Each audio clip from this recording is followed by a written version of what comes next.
Ito yung kwarto ko. Tingnan mo yung ginawa ng kwarto ng bata. See? Pati yung ref namin may putik. Tapos si Shiro, iniwan namin dito. Wawa naman. Hindi na namin dala. Iyak na iyak. Nakulong sa oven. Yung bodega namin. Muling-muli na yan. So CR namin. Madumi, maputik. Hindi na tingnan. Kawawa naman. At ito yung kwarto ni Mama. Tingnan mo yung putik ko. Tingnan mo, nawala lahat ng mga gamit namin dito. Kainan namin. Puro putik siya. Nakatamad na nga maglinis eh. Entertainment room. Tingnan mo naman. Naging na yung anlalagan na. At ito yung receiving room namin. Tingnan mo. Basa.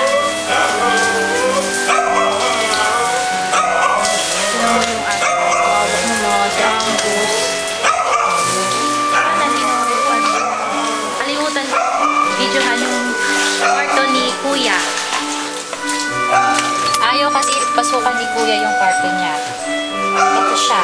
Kanina dami pa dyan nakalutang. Pero ngayon tinanggal ko na siya kanina.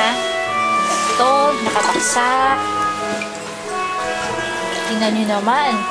Disaster talaga nangyari sa amin. Yung LCD ng ano niya, set ng computer. Okay, yung keyboard, basang-basa. At wala na yung ano. This is what happened to us.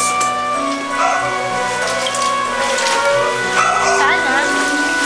At si Mama. Wawa na may asin namin. Kahul na.